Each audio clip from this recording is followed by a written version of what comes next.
of the 76ers' great big man making his way into the center tonight as the 76ers continue this 4-game homestand. Dwight Howard has been playing great.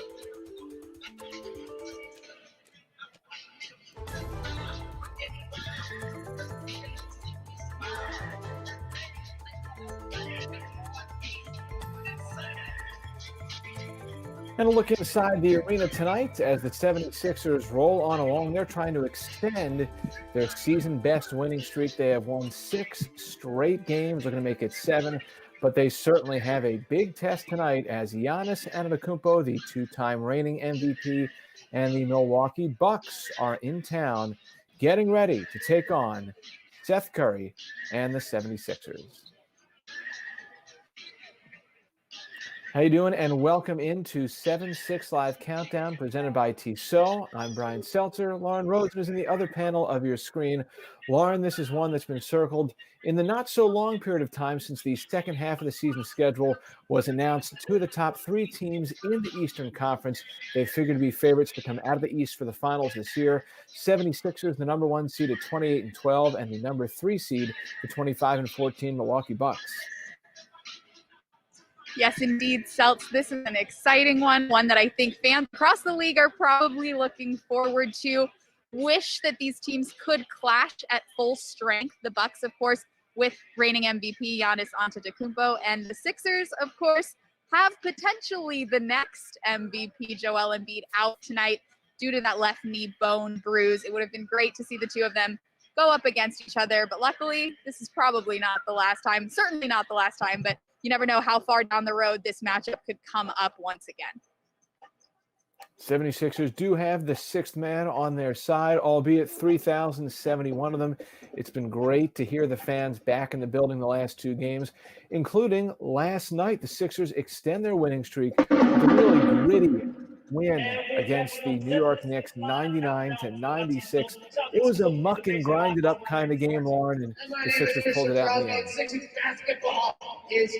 For sure, South. Great to see the Sixers get that come from behind victory. Tobias Harris just so good in the 4th quarter.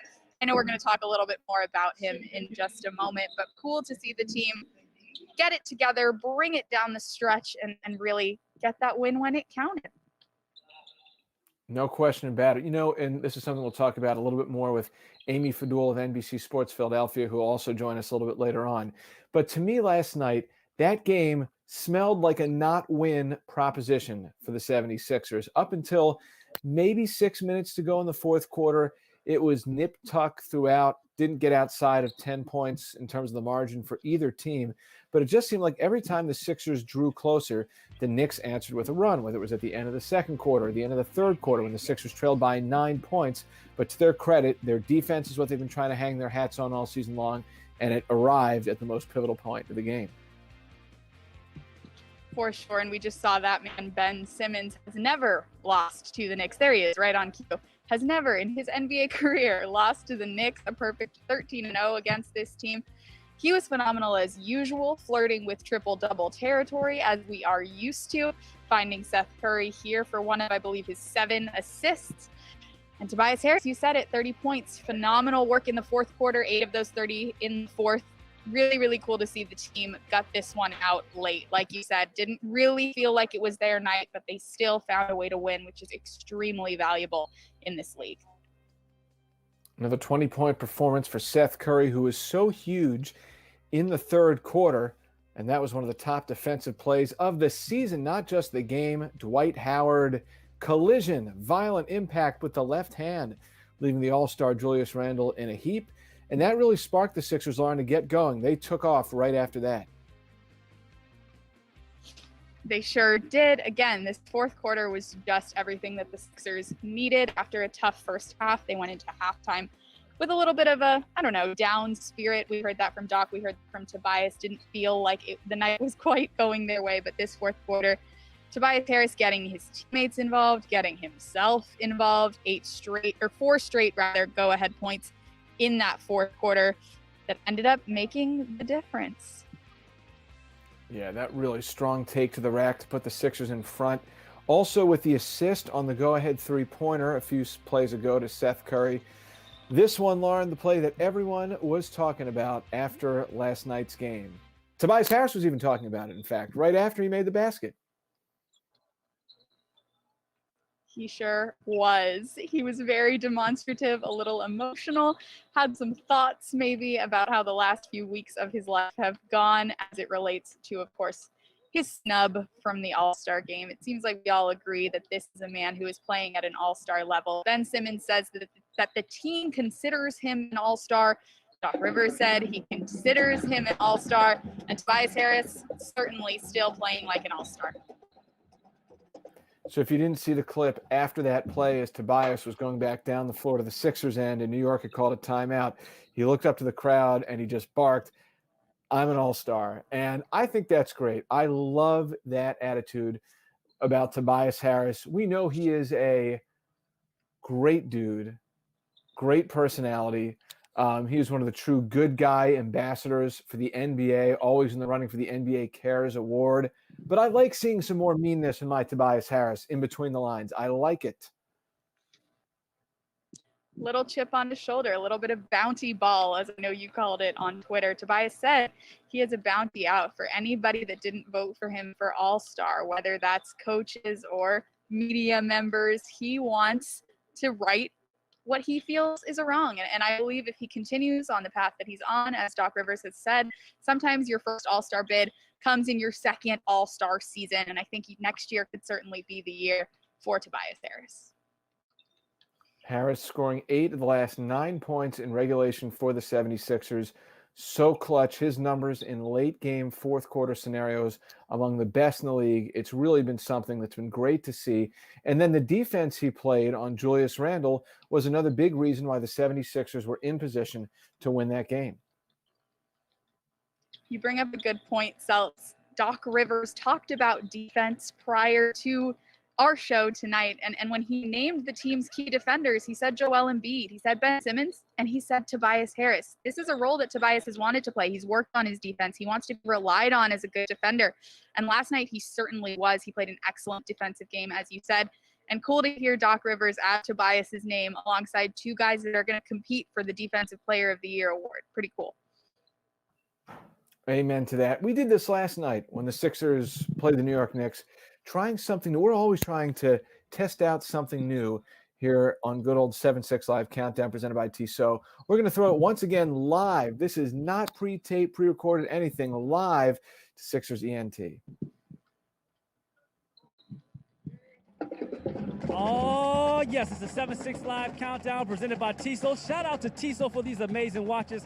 My name is Archie. And I'm Christian Crosby. And as you can see, we both all have flags in our hands, and they're courtesy of Upper Deck.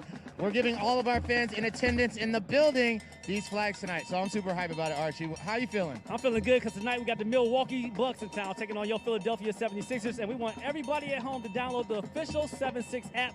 Keep you up to date with local news, podcasts you can listen to, and some games you can play, as well as wallpapers as you can download. Sorry, hold on. I just had to do my little 1-2 really quick. I'm really excited. Take your time. Hey, you know, also in that Sixers app, you guys can redeem your Wendy's Frosty freeze-out prize. I know you guys saw Dwight Howard's tweet. He went there himself and got it. You guys can do it too. Here's how it works really quick. Let's break it down for them. So, in the second half, what happens? Second half, anytime the Milwaukee Bucks go to the free throw line and miss 2 consecutive free throws, everybody's going home with a free small Frosty. The second time, we get a small fry to dip into that Frosty. Oh my goodness, yes. And then the third time, we're going to upgrade you to a medium Frosty and a medium fry. Let me fix my mask real quick. Keep it above the nose. Make sure to keep your mask on anytime you come to the game. We want everybody to be safe and in the right place here. That's right. Now let's get to the fun. As you can see, Squad 7-6 and the Sixers are with us. So without further ado, make some noise for the Sixers. Sixers! You gotta love the Sixers stickers. Here they go.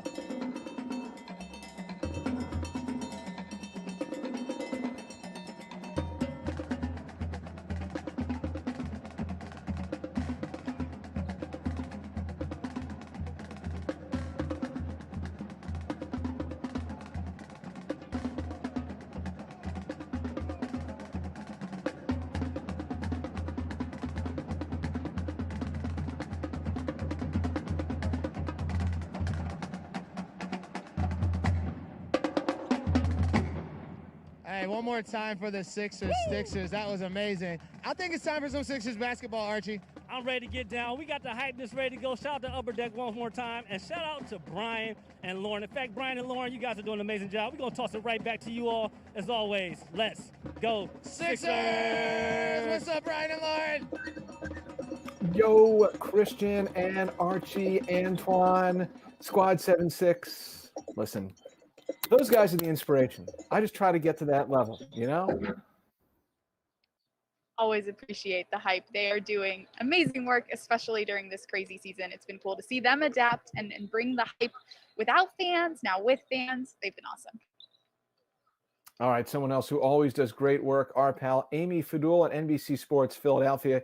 You can catch her at the bottom of the hour at 6:30 previewing tonight's game, which is on NBC Sports Philadelphia. If you're in the local market, Amy and I previewing and setting the table for tonight's matchup.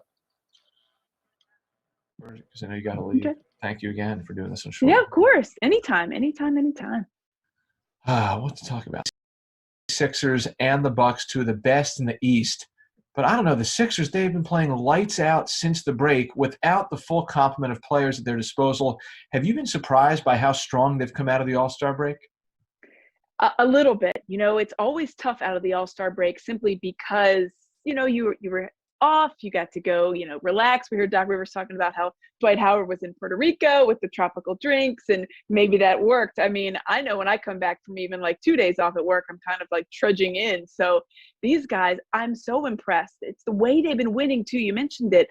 Like, you know, 6-game win streak, 5 games before this Knicks game last night, they've been scoring on average about 130 points. I mean, that is an offense on fire, and that's without 2 of their guys in some of those games. You know, Ben Simmons and Joel Embiid obviously right out of the All-Star break, and then Joel Embiid since his injury, and Ben Simmons missed 2 after the break. So it's been impressive. And then to get the win like they did last night, completely different style, making the adjustments in game. And, you know, I don't know that they win that game. I don't know that I thought they were going to win that game, but I certainly didn't think that they were going to win it if it was last year's team. But I have been impressed. It's really hard to come back from any time off and to kind of refocus yourself. But they came out, you know, just like they left the All-Star break, just red hot offense and finding ways to win. We know Tobias Harris wanted to be an All-Star. He said as much emphatically after scoring that big basket late in the game last night.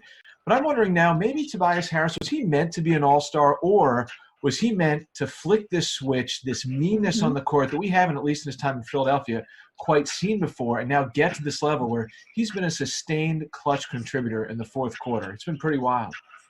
Yeah, I mean, he's the picture of consistency. His numbers are similar to what he's had in years past, but the consistency, the shooting percentages, those are not where they are. They're at a different level. They're at an all-star level. And I think that you're right. I think that he wasn't meant to be an all-star for maybe to fuel him for the rest of this run. You know, Mark Jackson said he can absolutely use that. We've seen Tobias mention it. You know, we go back here in Philadelphia to the underdogs of the Eagles. You take whatever you can and you use it to motivate you on days where it's tougher to get out of bed, on days where it's tougher to go the full, you know, distance as far as the game. You mentioned the fourth quarter and just being able to close that out. I mean, last night against the Knicks, they needed him in that fourth quarter, and he stepped up. He had so much left in the tank, and the Knicks were gassed. They'd played the night before, obviously, against the Nets, and a disappointing game for them. But I think that maybe this is, yes, I think he should have been an all-star. But looking at the list, I don't know that I would have left off anybody. Maybe Sabonis, but Sabonis obviously has had a really good season too. But I think that this was maybe how it's supposed to be play out. And he's going to be an all-star at some point in his career. I have no doubt about that. But I think this year it's meant for him not to be an all-star so he can go ahead and do exactly what he's doing on the court. I mean, he had 30 points last night, for Pete's sake.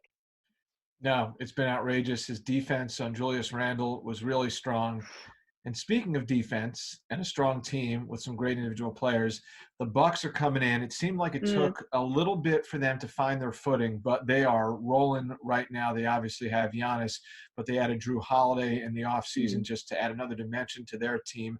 What stock are you going to place in this game tonight? We obviously know there's no Joel Embiid for the 76ers. So how do you think we should look at whatever comes of this game tonight?